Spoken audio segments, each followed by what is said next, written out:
Amigos que nos acompanham pela TV Canção Nova, muito boa noite, uma alegria. Estamos começando a nossa Escola da Fé, agradecendo a Deus por mais essa oportunidade, também agradecendo a Canção Nova por você estar recebendo aí mais um dos programas de formação católica, para que você seja um cristão que conhece a sua fé, conhece a doutrina e vive de acordo com aquilo que a Santa Igreja Católica nos ensina.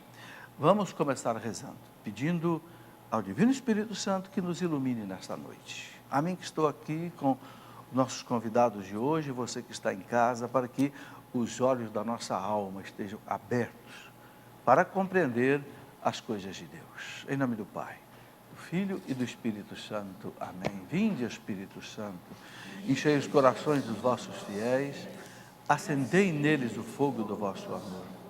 Enviai o vosso Espírito, tudo será criado, renovareis a face da terra. Oremos. Ó Deus, que instruíste os corações dos vossos fiéis, com a luz do Espírito Santo, fazei que apreciemos retamente todas as coisas, segundo o mesmo Espírito, e gozemos sempre da sua consolação, por Cristo, Senhor nosso. Amém.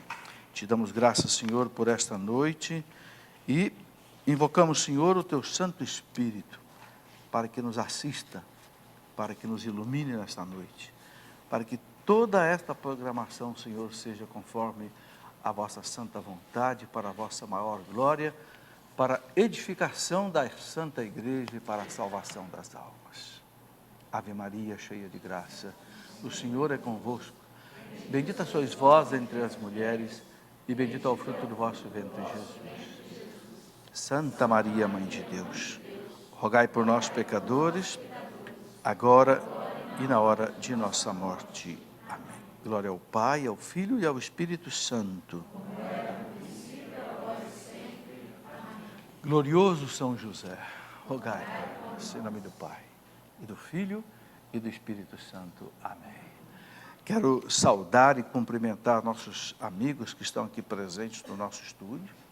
Estamos aqui com o nosso estúdio com bastante pessoas, das várias cidades, além Paraíba e Minas Gerais. Quem é pode levantar a mão, isso, que um dos câmaras vai mostrá-lo. Santo Antônio do Pinhal, São Paulo, Catanduva, São Paulo, Montes Claros, Minas Gerais, Maceió, Alagoas, Caruaru, Pernambuco. Temos amigos de Marília também, da comunidade Missão Louvor e Glória, ali no canto, tá certo? Rio de Janeiro, capital, Belo Horizonte, também capital, Minas Gerais, Uberaba, Minas Gerais, Sapucaí, Mirim, Minas Gerais. Ok, e temos a alegria de ter aqui entre nós um sacerdote, Monsenhor João Bosco Cabral, da Igreja Nossa Senhora da Conceição, em Caruaru, Pernambuco. Monsenhor João Bosco, seja bem-vindo, a sua bênção para nós todos, não é? E no final do programa, Monsenhor João Bosco vai dar aqui uma bênção para todos nós, né, das nossas casas. Muito bem, hoje nós vamos conversar com mais uma comunidade. Eu tenho trazido aqui, de vez em quando, algum fundador de alguma comunidade. Já trouxe aqui o Gilberto, da Obra de Maria, já trouxe aqui o Moisés, da Shalom, já trouxe o Aloísio, da Face de Cristo, em Fortaleza. Canção Nova já conhece muito bem, né? Já trouxe também o Alisson, da comunidade de Palavra Viva. E hoje eu trago o Rodrigo Ferreira e a sua esposa Adriana, que são praticamente fundadores da comunidade Missão Louvor e Glória, de Marília, aqui em São Paulo, mas que também trabalha nos Estados Unidos, tem casa nos Estados Unidos, na África, ok? Então, um trabalho de evangelização leiga, muito bonito. Eu gosto de lembrar aquilo que o Papa João Paulo II disse no Pentecostes de 1998, pertinho da virada do milênio. O Papa João Paulo II disse assim: as novas comunidades e os novos movimentos são a resposta do Espírito Santo para a igreja no novo milênio, para enfrentar esse secularismo, essa onda, né, de laicismo anticatólico. O Papa diz, para uma nova evangelização, as novas comunidades, os novos movimentos. Eu não me esqueci disso. E o Brasil tem cerca de 500 novas comunidades, mas eu sei que muita gente não conhece. Por isso que, de vez em quando, eu vou trazendo aqui uma outra comunidade com o seu fundador, para contar como é que foi isso, como é que o Espírito Santo suscitou esse trabalho, ok? Mas antes eu vou conversar aqui com o meu amigo Ricardo, que está de volta. Né, Ricardo? Boa noite. Parabéns pelo seu aniversário da semana passada, quinta-feira, né? Obrigado. Infelizmente, quinta-feira passada não deu para estar presente. O pessoal lá em casa quis assar uma carninha com eles, eu tive que fazer esse esforço de ficar com eles. Boa noite, professor. Boa noite, Rodrigo. Boa noite, você em casa. Desde já quero convidar você a participar junto conosco desse programa, mandando sua pergunta, escoladafé@cançãonova.com, também pelo telefone 12 31 86 2600 e twitter.com/Escola da Fé. São nossos canais de interatividade. Já convido, vamos participar junto. Essa semana é a Semana da Família. Verdade. Estamos no meio das vocações. Verdade. Estamos em plena Jornada Mundial da Juventude. É muita coisa. Que é promovida pelo Pontifício Conselho para os Leigos. E estamos aqui, então, falando com o Rodrigo e com a Adriana. E é uma família também, né? Uma vocação leiga na igreja. Eles têm 2 filhos, né? Vocação leiga na igreja. Vamos explorar bastante eles dois aí hoje, né, professor? Vamos sim. Vamos fazer rapidamente, Ricardo, você já passou os endereços aí, o telefone? Já passei, daqui a pouquinho vou colocar e vou falar. Vai fazer um sorteio, né? Pode falar. Hoje é o seguinte, estamos com bastante produtos, eu não vou conseguir segurar todos aqui, que eu estou com esse microfone de mão, mas vamos lá, ó. Rodrigo Ferreira, o próprio aí, ó. Voz, piano... CD fala Detalhes, o nome. É o brinde. Outro livro do Rodrigo, A Cura pelo Perdão, também. O DVD da missão Louvor e Glória, também do Rodrigo e da sua missão. E o livro do professor Felipe Aquino, Os 10 Mandamentos. Hoje nós estamos recheados de brindes. Agora é o seguinte, professor, vamos fazer de uma maneira nova.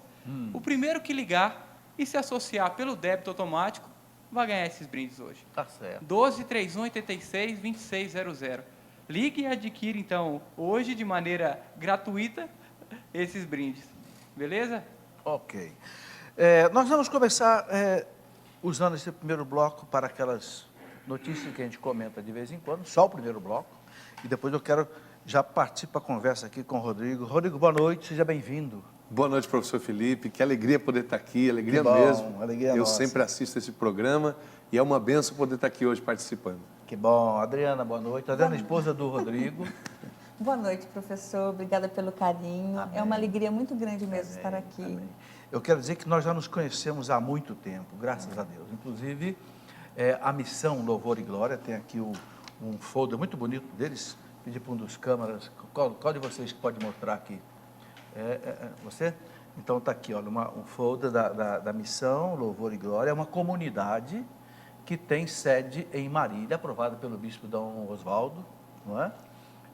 Assistida, dirigida pelo padre Clécio, que já esteve aqui também nesse nosso programa, e que tem um trabalho muito forte nos Estados Unidos, na região de Boston, tem casa na cidade de Framingham, né? Mas que trabalham ali em Nova York, New Jersey e outros lugares ali, né? E que estão aqui. E estão aqui com eles também outras pessoas. O Fábio com a Eneuris, estão ali no cantinho. Deixa eu dar para um dos câmeras mostrar ali. Temos ali o Douglas com a esposa, a Shirley.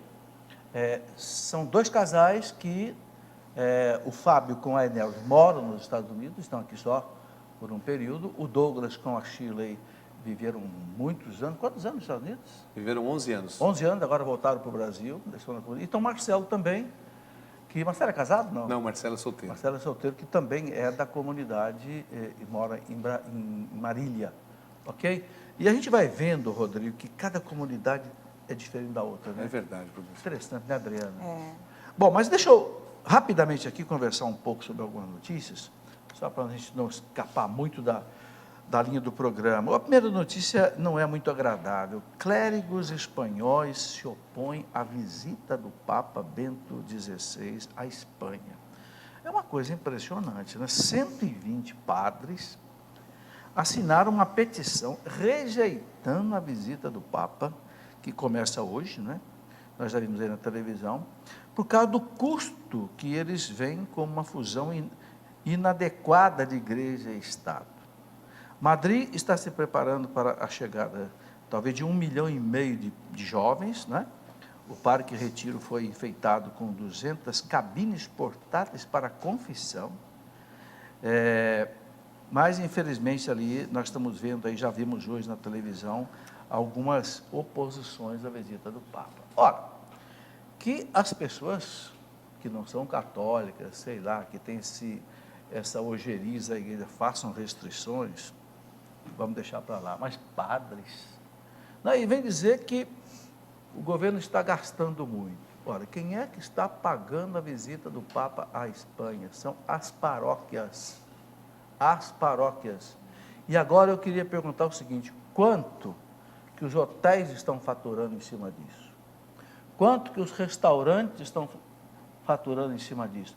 Quanto que as companhias aéreas, inclusive espanholas, Iberia e companhias, estão faturando em cima? Isso não conta, sabe, Rodrigo? Verdade. Conta que o Papa... E outra coisa, o Papa é um chefe de Estado. O Papa não é só o chefe da Igreja Católica. O Papa é um chefe de Estado. Qualquer chefe de Estado que tenha acordo diplomático com a Espanha tem o direito de ir à Espanha, e a Espanha é obrigada a dar toda a segurança para esse chefe de Estado. Não importa se é o chefe de Estado da Igreja ou se é um chefe de Estado do Brasil, dos Estados Unidos ou da Rússia. Então, essas colocações aqui são completamente indevidas. A gente percebe que por trás disso não é o fator econômico. Não é 65 milhões de euros, ou 50 milhões de euros, sei lá o que vai quebrar a Espanha, não. Tem outras coisas muito mais graves que vão quebrar a Espanha. Não é isso daqui, não. A gente percebe que, no fundo, é uma má vontade. É porque o Papa põe o dedo na ferida. É porque o Papa denuncia o pecado. É porque o Papa denuncia aquilo que não está de acordo com a lei de Deus. Então, as trevas reagem contra a luz. Mas o Santo Padre é um homem de cabeça fria, né? E sabe o que falar e como falar na hora certa. E eu tenho certeza, Rodrigo e Adriana, que esta Jornada Mundial da Juventude vai chacoalhar a Espanha e a Europa. Amém. Porque 1,5 milhão de jovens... É uma riqueza, né? Né? Quando todo mundo fica falando que o Papa está velho, está arcaico, está lá na Idade Média, aí a juventude vai lá receber o Papa. Quer dizer, alguma coisa está errada nesse discurso. É verdade. Né? Bom, outra notícia que é interessante. CNBB diz que crises geram indignação. Essa notícia é muito interessante. A CNBB, Conferência dos Bispos do Brasil, afirmou em nota que as acusações no governo federal geram um clima de perplexidade, insegurança e indignação. Eu achei fortes as palavras que os bispos usam diante desse clima de corrupção deslavada que nós estamos vendo no Brasil. Cria um clima de perplexidade, realmente o povo está perplexo. Insegurança e indignação. Indignação por quê? Porque é um dinheiro que era para ser usado para os pobres, está sendo usado para ir para o bolso, né, que não deviam ir. Né? Sacrificar os bens devidos a todos é um crime que clama aos céus, por lesar, sobretudo, os pobres. Os fatos sem invisibilidade reforçam a necessidade de aperfeiçoamento da democracia. Os bispos se referem à inundação de corrupção que se alastra no ministério governamental como um dominó. Sabe o que é dominó, né? Vai cair um atrás do outro. Começou na Casa Civil, passou para o Ministério do Transporte, Ministério da Agricultura, agora no Ministério do Turismo. Qual é o próximo? Quer dizer, é uma cadeia de corrupção que vai, dizem os bispos aqui, como um dominó. Sem haver punição aos culpados, o crime cresce. O povo precisa, olha, isso é para todos nós, o povo precisa pressionar o Congresso para fazer uma CPI ampla que investigue toda a corrupção no governo, que começou na Casa Civil e continua no Ministério do Transporte, Agricultura e Turismo. Os bispos do Brasil estão pedindo para o povo pressionar o Congresso para fazer uma CPI para investigar toda essa corrupção, porque não é possível, gente, num país como o Brasil, que o povo não tem segurança, o povo não tem casa, o povo não tem médico, o povo fica na fila 1 mês para conseguir uma consulta e para conseguir um exame, sei lá o quê, de uma tomografia, leva às vezes 2, 3 meses. O dinheiro do povo vai para o bolso dos corruptos. Só tem alguém que pode resolver isso aqui, sabe quem é? Chama-se povo, ninguém mais. Lá na Índia, o povo está na rua, cobrando uma medida contra a corrupção do governo indiano. Não tem quem mude a corrupção a não ser o povo. Então, os bispos estão pedindo que o povo, eu vou ler aqui para não pensar que eu estou inventando coisa da minha cabeça. O povo precisa pressionar o Congresso para fazer uma CPI ampla que investigue toda a corrupção do governo, que começou na Casa Civil e continuou no Ministério do Transporte e Agricultura. Não é à toa que já caíram 3 ou 4 ministros. Não é à toa. Quer dizer, isso é prova de que os bispos têm razão nisso aí que estão falando. Porque, gente, Papa Bento XVI tem pedido para o católico entrar na política. Fé e política são 2 coisas necessárias, ok? Porque a política é a arte do bem comum. Fazer política séria é fazer caridade. O político sério, o que ele faz? Ele pega o dinheiro do povo e aplica para o pobre. Saúde, casa, alimentação. Então, fazer política séria é fazer caridade. Então, a política é uma coisa maravilhosa. O que não presta é a politicagem e o politiqueiro, que ao invés de trabalhar para o povo, trabalha para ele, ou para uma instituição que bancou a sua campanha. Esse é o mal do Brasil. Muitos políticos, ao invés de trabalharem para o povo, trabalham para quem? Eu vou trabalhar para a igrejinha que me promoveu, eu vou trabalhar para o sindicato que me promoveu, eu vou trabalhar lá para aquele empresário que pagou a minha campanha, então eu vou lá fazer lobby para ele. E não vou trabalhar para o povo. Agora, eu repito, só tem uma instituição que consegue mudar essa corrupção no Brasil. Chama-se povo. Enquanto o povo, a opinião pública, não pressionar os políticos do Congresso com CPI e outras coisas, isso não muda. Entende? E o povo vai continuar pagando imposto aí, e o imposto nosso suado vai continuar indo para o ralo. Nós estamos falando hoje sobre vocação leiga. E só falou de política. A igreja fala que é dever Opa! do leigo a participação Christi na Fidelis política. Slice, do Papa João Paulo II. O senhor falou que não queria muito aprofundar sobre esse assunto. Eu até peguei ela aqui, ia falar um pedacinho dela, mas deixa. Pode falar, Ricardo. Depois eu falo. Ela está aqui separadinha É. para a gente comentar alguma coisa. Mas é só para o pessoal de casa saber assim, poxa, mas que chato falando de política. Não é chato, é dever da igreja, o dever meu, seu, como leigo, participar da atividade da vida pública no nosso país. Olha, Ricardo, inclusive eu quero citar aqui explicitamente, porque eu gosto de falar as coisas e documentar, com a palavra da igreja, para não pensar que a gente está distorcendo aqui as coisas. Número 46 da exortação do Papa João Paulo II, Christi Fidelis Slice, que é o quê? O cristão leigo. O Papa diz lá, é dever e direito do fiel cristão participar da política. Ok? Se a gente deixa a política só na mão dos maus, o que acontece? Como diz o caipira, a vaca vai para o brejo. Não é? Então, a culpa é nossa mesmo. É aquilo que o Luther King dizia, não é? Não tenho medo dos violentos, dos corruptos, dos maus. Eu tenho medo do silêncio dos bons. O que me apavora é o silêncio, ou seja, a omissão nossa. A gente se omite. Então, resultado, toma conta quem não deve, né? Aí é aquela história, o cabrito vai tomar conta da horta, né? Não sobra um pé de couve, né, Rodrigo? Bom, antes de conversar com o Rodrigo, eu quero mostrar a fotografia dessa moça linda, que é essa africana, de Ruanda, Imaculée, essa moça extraordinária. Essa moça tem um testemunho de vida impressionante, tem esse livro dela aqui, a Imaculée Ilibagiza. Eu estou mostrando isso aqui porque essa moça vai estar aqui na Canção Nova, dia 12 de outubro, para uma palestra. Essa moça ficou simplesmente presa num pequeno banheiro durante 91 dias, sobrevivendo num massacre terrível que houve em Ruanda, entre a briga terrível de 2 etnias, os Tutsis e os outros, não sei dizer, não é? 91 dias presa no banheiro, escutando o povo do lado de fora, dizendo que ia matá-la, tal. Uma coisa impressionante. Hoje ela trabalha na ONU, conseguiu salvar, trabalha na ONU, católica. Ela disse que a fé, ela colocou o nome do livro, Sobrevivi para Contar.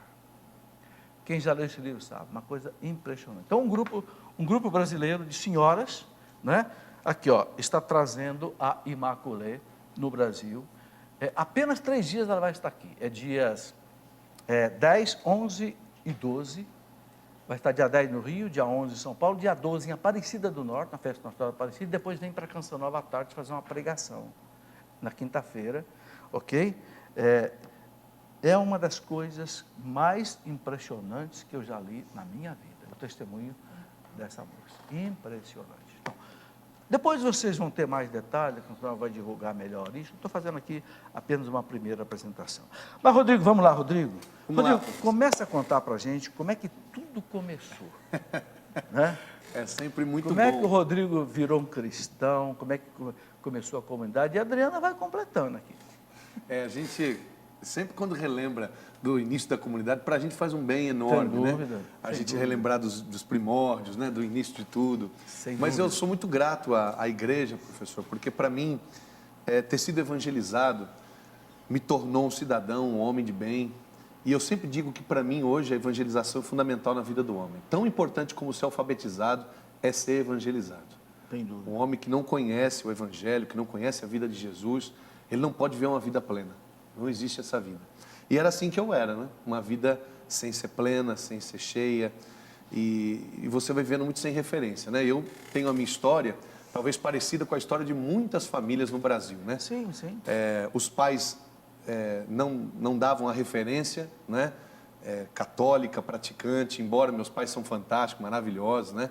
Meu pai e minha mãe sempre nos deram valores maravilhosos, sempre nos ensinaram coisas riquíssimas, mas nós não tivemos, nem eu nem os meus irmãos, essa referência cristã 5 dentro irmãos, de né? casa. São 4 irmãos. 4 irmãos. 4 irmãos.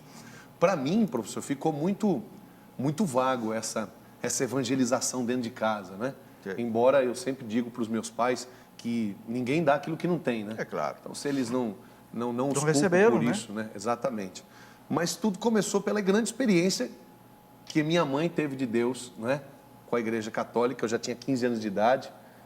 E graças a essa experiência que mudou a vida da minha mãe, que trouxe para ela uma vida maravilhosa. Foi uma experiência dentro de que... Dentro do grupo de oração. Grupo de oração. Grupo de oração.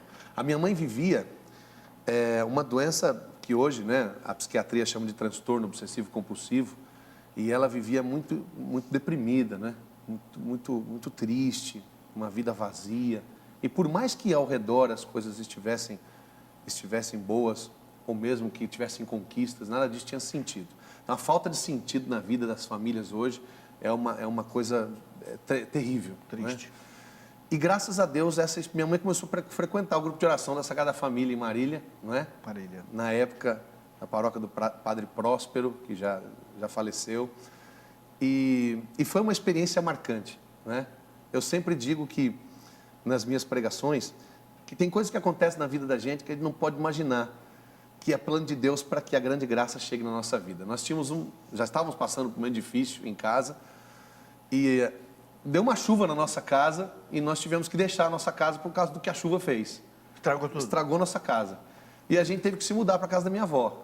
Sim. E para mim, naquele momento, era uma coisa muito difícil, porque meus pais são separados, e nós fomos morar na casa da minha avó, mãe do meu pai. Então, era uma situação complicada, né? Sim. E a gente muito revoltado por tudo que aconteceu, eu muito jovenzinho, meus irmãos, tudo era muito difícil em casa, as dificuldades financeiras, vendo a doença da minha mãe. E era muito revoltante tudo isso, né? E se você não ter a fé naquele momento para enxergar isso, você vê sempre como um azar, como uma catástrofe.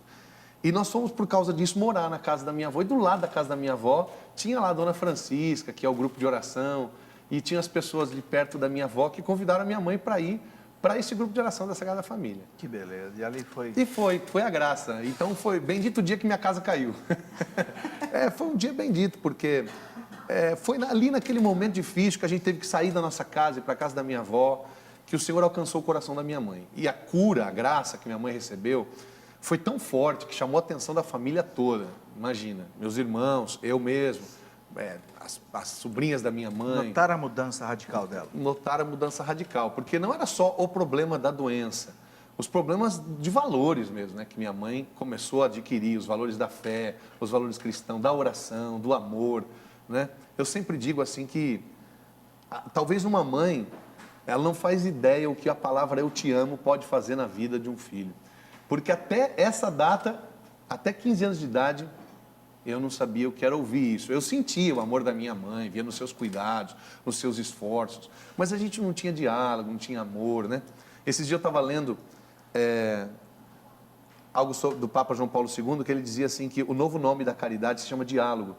E isso não existia em casa, né? Essa graça do diálogo, da proximidade, tudo muito distante. Então isso era terrível, né? E aí, graças a Deus, a minha mãe começou a expressar muito grande, muito forte esse amor por nós, né? Viver esse amor de Deus. E o testemunho da minha mãe era maravilhoso. Eu pouco via minha mãe pegar a Bíblia e falar da Bíblia para a gente, mas eu via a graça do testemunho do amor, da mudança, das escolhas novas, né? Eu estou deixando isso que é mal para mim, para os meus filhos, para agora assumir essa verdade de fé. E eu vi o quanto isso fez bem. E aí te arrastou. Me arrastou. Eu tive a minha experiência com Deus com 15 anos, em 1990. Eu estou com 36 anos agora.